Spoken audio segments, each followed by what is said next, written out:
সজনে ফুলের বড়া বানাবো, তাই জন্য সজনে ফুলগুলো ধুয়ে পরিষ্কার করে নিয়ে নিয়েছি। তার মধ্যে বেসন দিলাম, লঙ্কার গুঁড়ো, হলুদ গুঁড়ো দিব, সাদা তিল শুকনো কড়াইতে নেড়ে ভেজে নিয়েছিলাম। তিল দেবো, দিয়ে ভালোভাবে মিক্সড করব।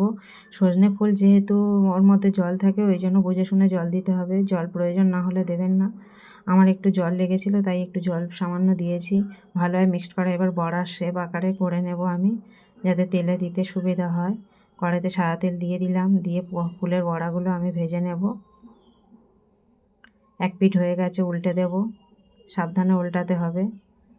ব্যাস, হয়ে সজনে ফুল কিন্তু অ্যান্টিপক্স আর হামের ভীষণ ভালো কাজ করে, তাই বসন্তকালে সজনে ফুল খাওয়া ভীষণ উপকার। বাকি বড়াগুলোও ভেজে নেব।